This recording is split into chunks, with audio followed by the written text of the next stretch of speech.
Good afternoon. I am Debra Bradley with Habitat for Humanity Central Arizona, their Chief Financial Officer and Chief Operating Officer, and I am with the President and CEO of Trellis, Patricia Garcia Duarte. Hi, Debbie. Hi, how are you?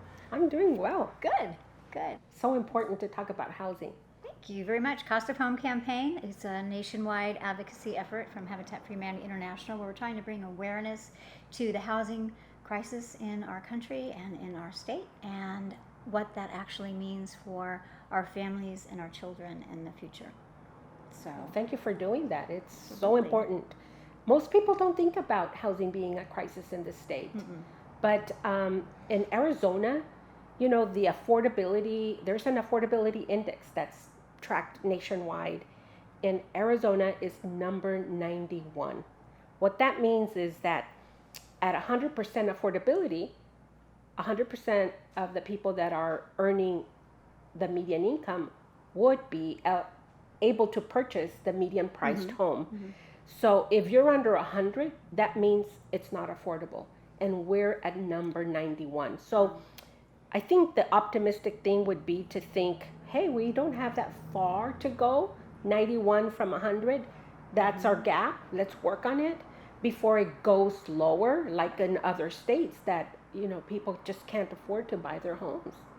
Right, but the issue here in Arizona is that the minimum wage is so low and the wages are staying low and they're not increasing at the same rate that the values are increasing. So what we're seeing on a trend though is that number is going to be going lower unless something is done about it now, and if we don't recognize it now and address it now, because all of the housing that's being built in our communities tend to be that high-rise luxury, you know, large floor plan homes and not the more affordable homes that are necessary for us.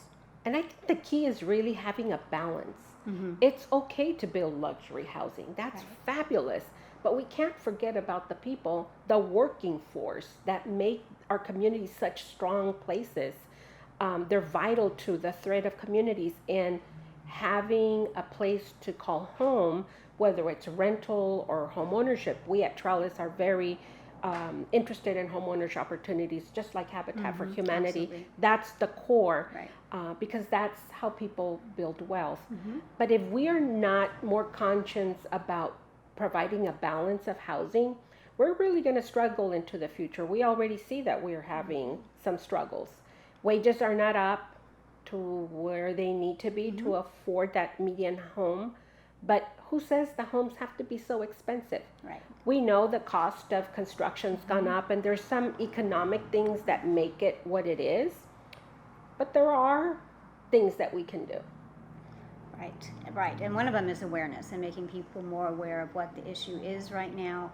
I think some of the other ideas out there to make housing more affordable is partnerships that work, that we have worked successfully in the past, that we can continue to grow those.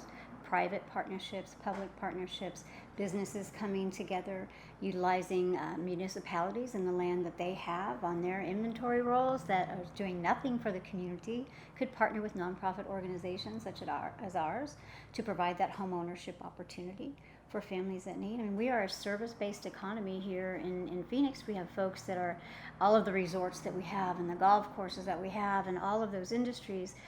Those folks need a place to live, and they need a place close to where they work so that the transportation costs don't eat away at their minimal budget that they have.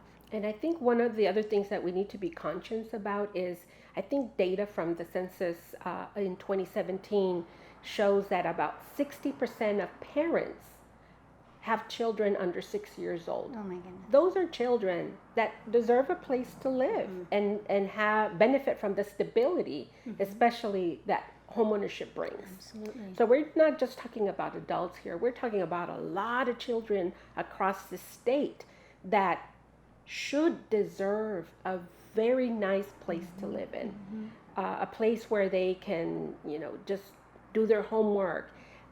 When people rent, it is common that they move a lot. Yep.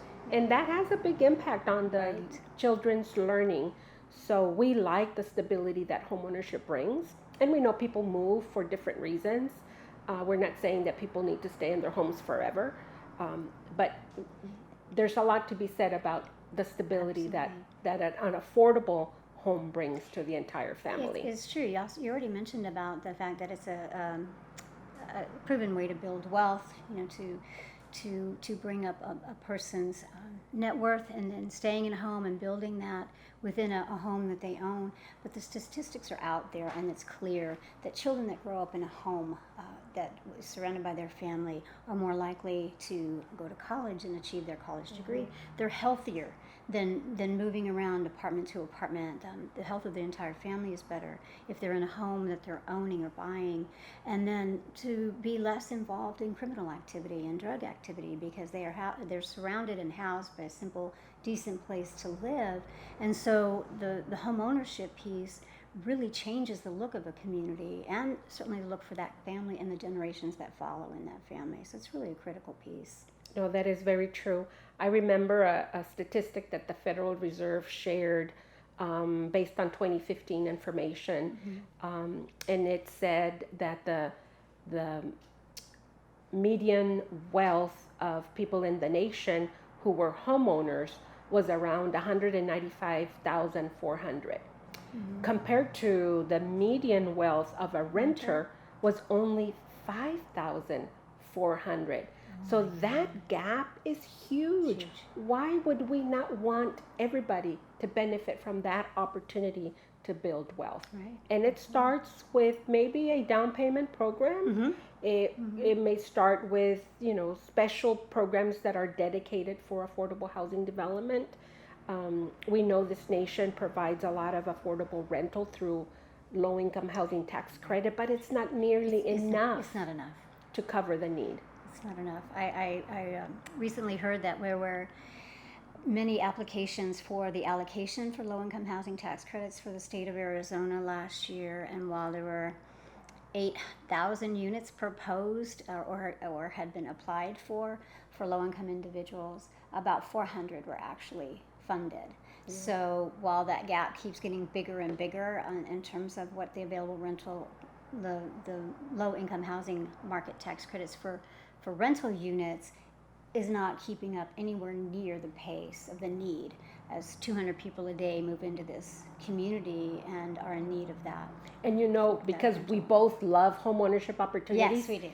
The low-income housing tax credit program could bring homeownership opportunities, because after 15 years, that property could turn into the homeownership conversion.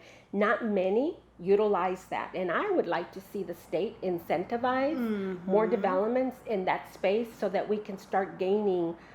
Arizona has a pretty fair homeownership rate. I think it's 61% in Maricopa County, 63% in Arizona, which is pretty close to the national homeownership rate.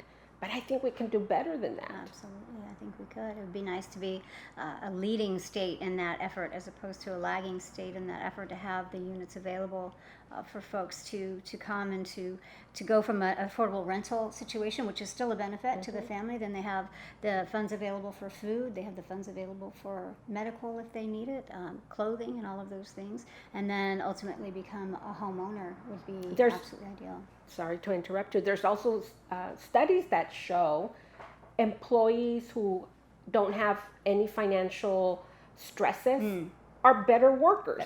So as an employer, I think it would be great to get more employers involved, engaged in this cause of providing housing for all people. It shouldn't just be the government's job.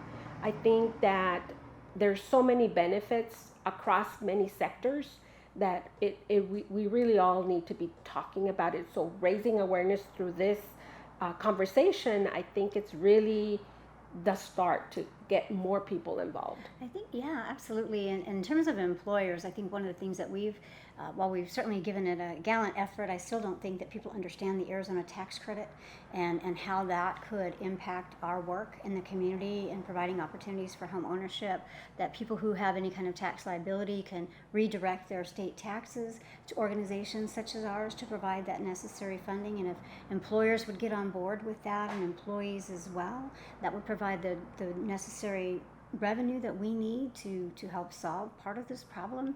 And it really is of no consequence to the employee, because it's Right. just redirection of their taxes, provides the revenue stream, and it's not going to the government to ask for additional funding. It's the community working together to provide the additional funding, which I think really would be powerful if we could get the word out there and if people would understand the mechanics of it. Yeah, if people only realize how easy it could be for all of us to work together, I think it would be ideal. Yeah, absolutely. Yeah. Well, thank you, Patricia. It's been lovely talking with you, and I hope that this message gets out there, and I hope people start understanding that there is a crisis situation here with housing in our community and how they can help. Is there anything that you'd like to say on behalf of Trellis before we go? I appreciate the invitation to talk about housing. The cost of home is definitely right on target. It's a great way to promote and raise awareness around how valuable home is. Trellis is here to help people who have an interest in becoming a homeowner. If anybody out there thinks that they want to be a homeowner, we're here in Phoenix, and we can help people throughout Maricopa County. And how would they get a hold of you? They can visit our website at www.trellisaz.org or call our office at 602-258-1659.